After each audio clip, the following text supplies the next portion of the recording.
उत्तम स्वास्थ्य और उत्तम सुख की प्राप्ति के लिए कृपया अपने नेत्रों को बंद कर लीजिए।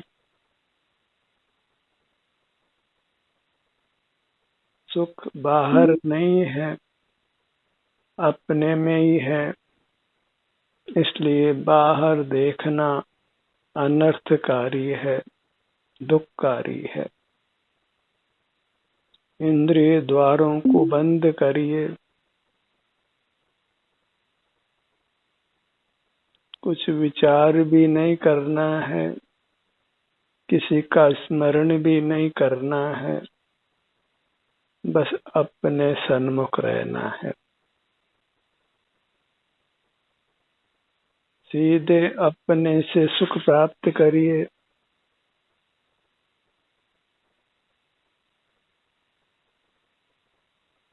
सुख प्रत्यक्ष है, इसके लिए किसी के माध्यम की आवश्यकता नहीं है।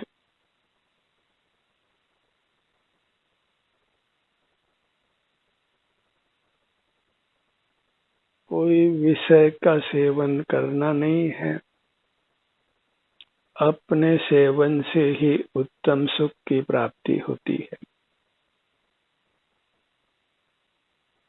शरीर में किसी भी प्रकार की वेदना है तो उसकी निवृत्ति के लिए बाह्य विषयों का आश्रय नहीं करना, यही तप है, जिससे तप कर जीव शुद्ध होता है, परमात्मा होता है।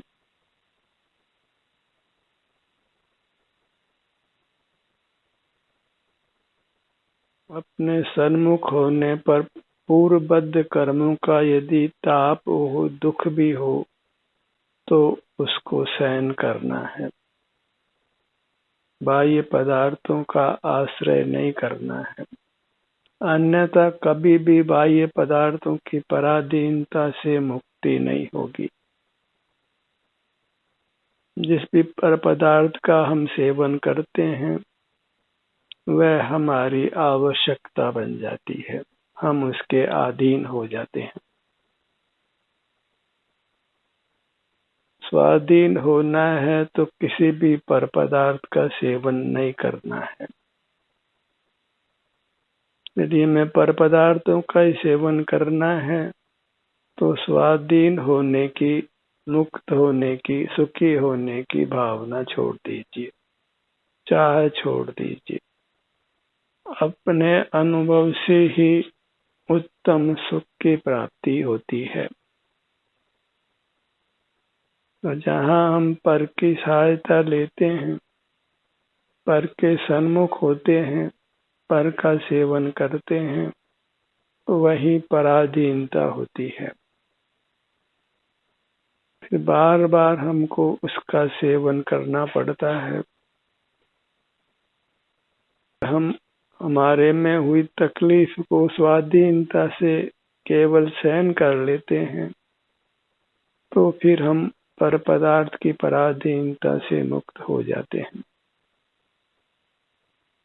जैसे किसी को चाय, कॉफी, तंबाकू की आदत पड़ी हो तो बार बार उसका सेवन करने की इच्छा होती है, पर उस इच्छा को दुख यदि जीव बर्दाश्त कर लेता है तो फिर वह उसकी आवश्यकता से मुक्त हो जाता है। जितने भी शरीर में वेदना होती है, क्षुधा हो, त्रसा हो और किसी प्रकार की बाधा हो, किसी भी प्रकार का रोग हो, हम उसको सहन कर लेते हैं, पर का आश्रय नहीं करते, तो फिर हम पर पदार्थ की आवश्यकता से मुक्त हो जाते हैं। और ये निश्चित ही सहिष्णुता का कार्य है, वीरता का कार्य है। और कुछ ही लोग इतने वीर होते हैं और मुक्त होते हैं, अन्यथा तो सब जीव पर पदार्थ का आश्रय कर ही जीना चाहते हैं, अपने दुखों की निवृत्ति करते हैं। और तात्कालिक निवृत्ति भले ही हो जाए, लेकिन उसकी आवश्यकता स्थायी बन जाती है और हम इस प्रकार पराधीन हो जाते हैं। अंतर में ठहरने से हम पर पदार्थों की आवश्यकता को कम करते जाते हैं और एक समय पूरी तरह समाप्त कर देते हैं और स्वाधीन उत्तम अविनाशी सुख को पा लेते हैं। इसलिए ये ध्यानाभ्यास का कार्यक्रम है कि हम अपने सन्मुख होकर रहें, अपने सिर से पांव तक अपनी ही वर्तमान अवस्था का अनुभव वेदन करें। बूंद बूंद करके घड़ा भर जाता है, इसलिए हमारे थोड़े थोड़े अभ्यास से भी हम इस अभ्यास में पारंगत हो जाते हैं और फिर एक समय संसार के सर्व दुखों से मुक्त होकर परमात्मा हो जाते हैं। इसलिए यह अनुष्ठान महायज्ञ है। परमात्मा होने का यह एक सुंदर उपाय है। बस हमको अपने सन्मुख बने रहने का प्रयत्न करना है।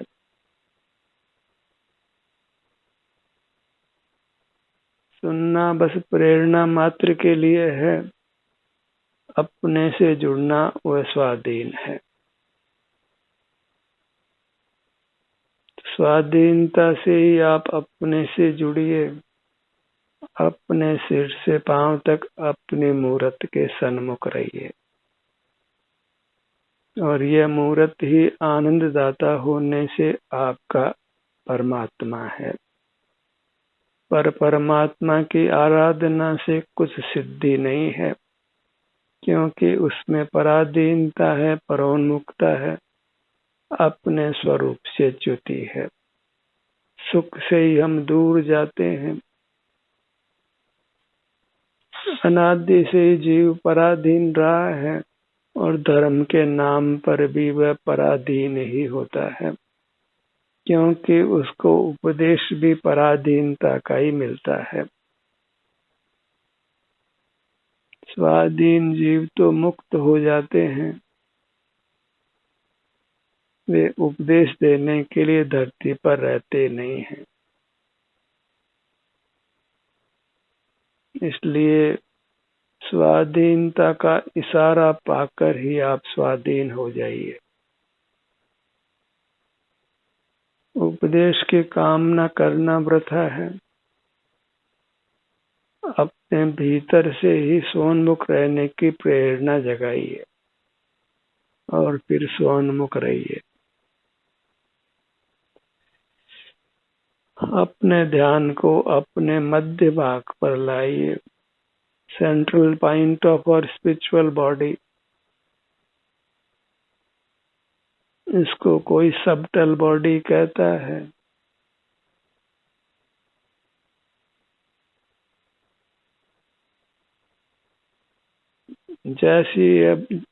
जैसा ये भौतिक शरीर का आकार है, ठीक वैसा ही बिना रंग का हमारा आकार है।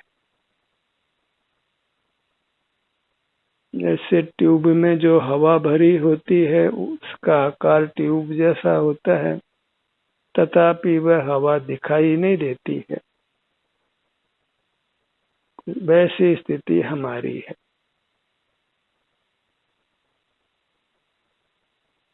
अब हमें वजन है, स्पर्श है, पर वह दिखाई नहीं देती है। ऐसे हमारे में आकार है, सुख है, पर हम आंखों से दिखाई नहीं देते हैं। ऐसे अपने अस्तित्व को पहचान कर अपने सन्मुख होने से होने वाले आनंद से अपनी पहचान करिए, प्रतीति करिए, फिर अपने सन्मुख रहकर आनंद को भोगिए। जो आनंद निरापद है, निर्दोष है, विषयानंद जैसा नहीं है।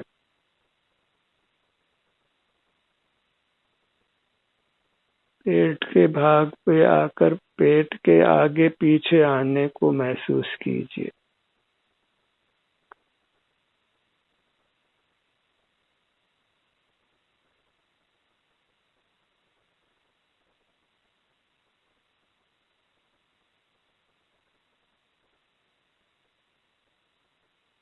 ये क्रिया पेट के भाग में स्पष्ट संवेदन गोचर होती है। बिना अधिक प्रयत्न के इसके लिए कोई बहुत एकाग्र नहीं होना पड़ता है, कोई शक्ति नहीं लगानी पड़ती है। पेट का आगे और पीछे आना हमें सुगमता से अनुभव में आता है। इस प्रकार ये अपना अनुभव सुगम हो जाता है।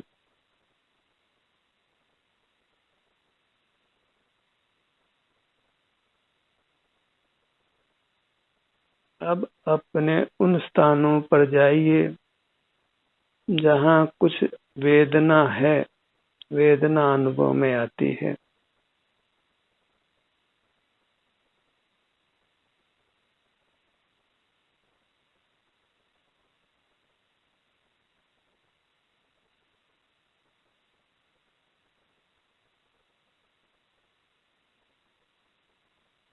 वेदना का अनुभव कर लेना मोक्ष का मार्ग है।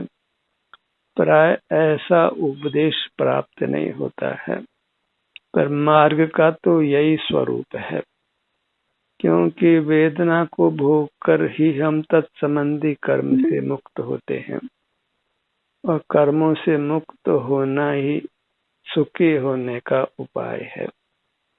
कर्म बंधन से रहित जीव ही मुक्त होता है, परमात्मा होता है, शाश्वत सुख का अनुभव करता है। इसलिए ध्यान वास्तव में कर्मों के नाश के लिए किया जाता है, और हम वेदना के स्थल पर जाकर जब वेदना को अनुभव करते हैं तो फिर कर्म का नाश हो जाता है, और यह मुक्ति की ओर हमारा कदम होता है। ये कोई आर्त ध्यान नहीं है, यही वास्तविक धर्म ध्यान है, जिससे हम कर्मों का क्षय कर परमात्मा बनते हैं। इसलिए सिर से पांव तक उन स्थलों को ढूंढिए जहां आपको वेदना अनुभव में आती है। सुखद संवेदना नहीं मिलती,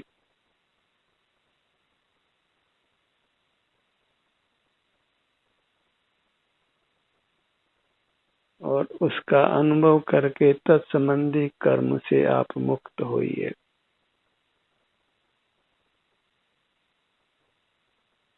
ऐसे हम कर्म को उदय में लाकर समय से पूर्व नष्ट करते हैं। जो कर्म बहुत समय तक फल दे, बहुत समय बाद उदय में आवे, उसको हम उदय में लाकर नष्ट कर देते हैं, अल्पकाल में ही नष्ट कर देते हैं, और अंतरोन्मुख बने रहते हैं, विषयों से विमुख रहते हैं। तो इस यज्ञ को करिए।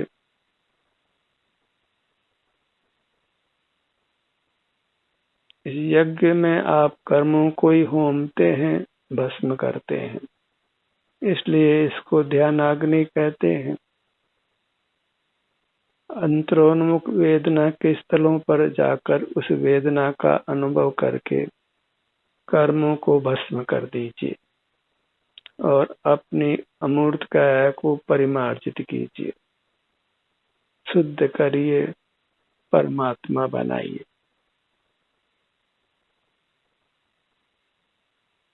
आगे कोई तीव्र रोग हो, कोई दुर्घटना हो, फिर वेदना का अनुभव करना पड़े, उससे अच्छा यही है कि आप स्वयं ही उस कर्म को उदय में लाकर उस वेदना का अनुभव कर कर्म से मुक्त हो जाएं, और आगामी तीव्र रोग दुर्घटना से बच जाएं।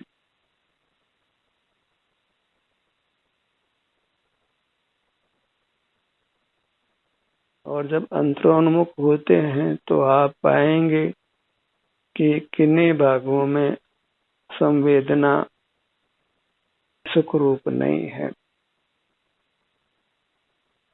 कुछ अस्वाभाविक है, कुछ दुखद है, और उसके लिए सिर से पांव तक अपने सब अंगों को टटोलिए। दुख रूप स्थितियों का अनुसंधान करिए।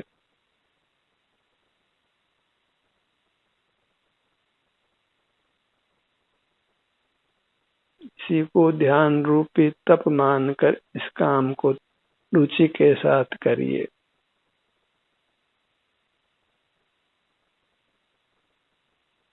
इस प्रकार अपने में लीन रहिए, अंतरोन्मुख रहिए।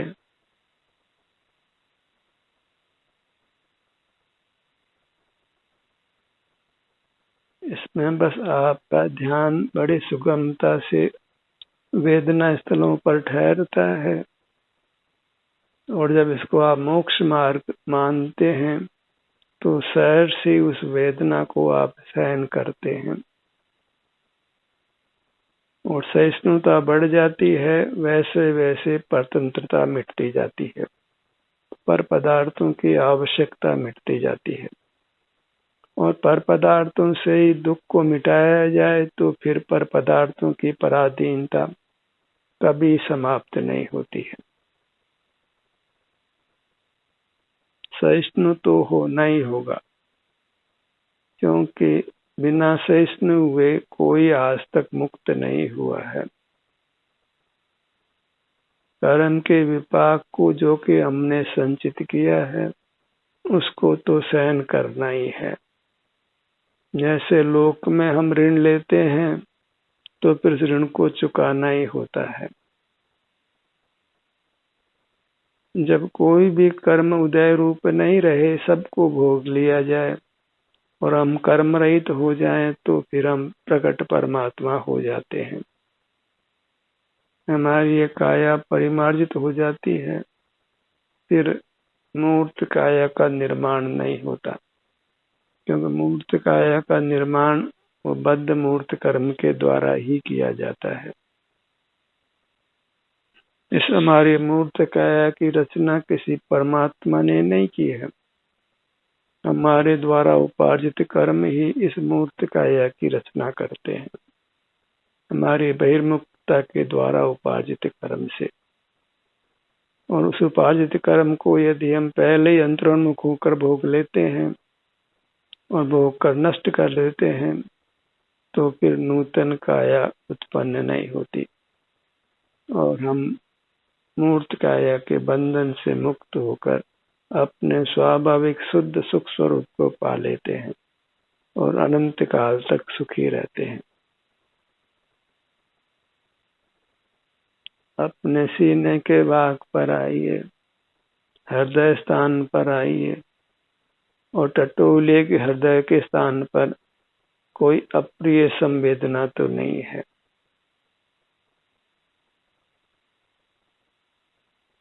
प्राथमिक स्थिति में ही हम अप्रिय संवेदना को भोग कर नष्ट कर देते हैं तो फिर रोग बलवान होकर उदय में नहीं आता है।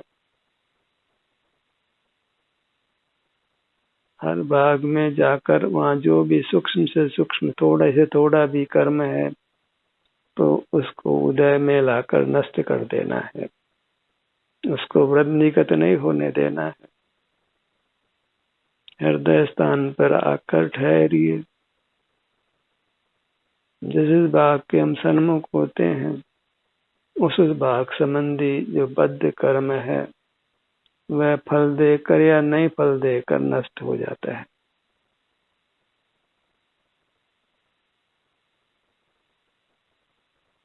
हमारे अपने सन्मुख होने से कर्मों की शक्ति क्षीण होती है, कमजोर पड़ती है या पूरी तरह नष्ट हो जाती है। इसलिए हमें अपने हर भाग के सन्मुख होकर बद्ध कर्मों को क्षीण करना है, कमजोर करना है, उनकी स्थिति को कम घटाना है।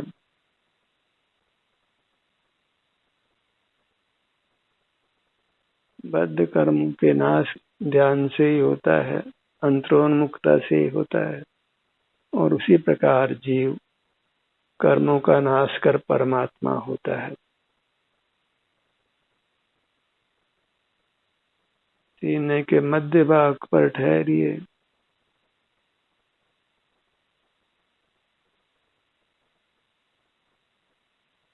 बिना थके हृदय काम करता है, उसको हमारे सपोर्ट की आवश्यकता है और हम इस भाग के सन्मुख होकर ही उसको शक्ति प्रदान करते हैं, उसको स्वस्थ रखते हैं। और हृदय स्थान की उपेक्षा करना बिल्कुल ठीक नहीं है।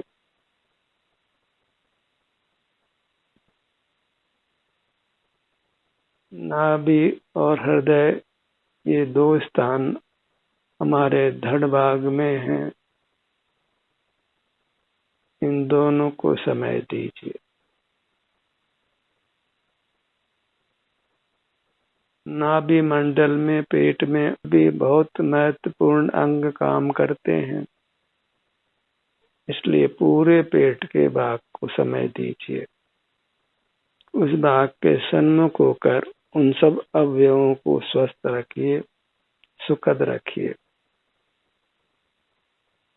जिस विभाग के हम सन्मुख होते हैं और वहां कदाचित कोई वेदना अनुभव में आती है, तो उस अनुभव से हम उस भाग को स्वस्थ करते हैं, कर्म के बंधन से मुक्त करते हैं।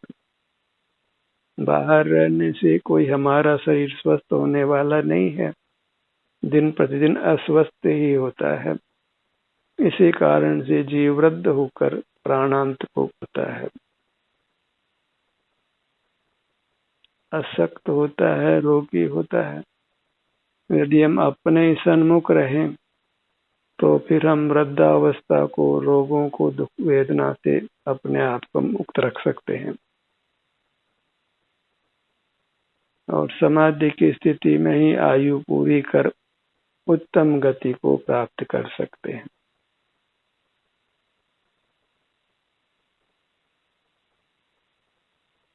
अपने दोनों नेत्रों के भाग पर आइए। इंद्रियों से हम बहुत काम लेते हैं, इसलिए इंद्रियों पे ध्यान जोड़कर उनको स्वस्थ रखिए, सशक्त रखिए। इंद्रियों के स्थान को हमारे ध्यान की अपेक्षा है। दोनों कानों का भाग,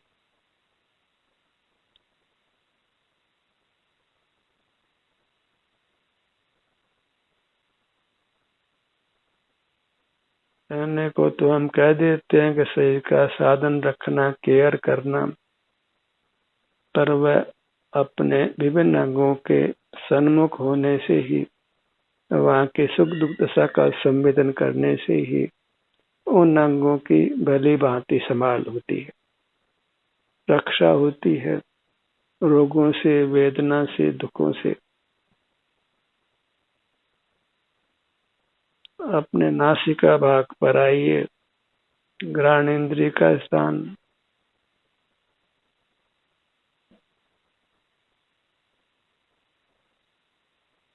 इस प्रकार हम इंद्रियों को स्वस्थ तो करते ही हैं, अपने आप को बहिर्मुखता से, इंद्रिय ज्ञान से भी बचाते हैं।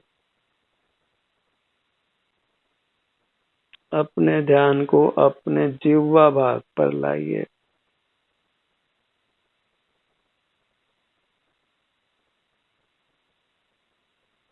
यहाँ जो भी संवेदना है उसको महसूस कीजिए। शरीर में जो भी रोग होते हैं उसकी सूचना जीभ के भाग पर आ जाती है। तभी डॉक्टर जीभ को दिखाने के लिए कहता है। जीभ का रंग बेरंग हो जाता है, बदरंग हो जाता है, स्वाद बिगड़ जाता है। हम जीभ पर अपने ध्यान को लाकर अपने को स्वस्थ बना सकते हैं, अपने सरोग अंगों को भी स्वस्थ कर सकते हैं। जीवा का स्वाद भी सुधरता है, शरीर के नाना अंग भी स्वस्थ होते हैं।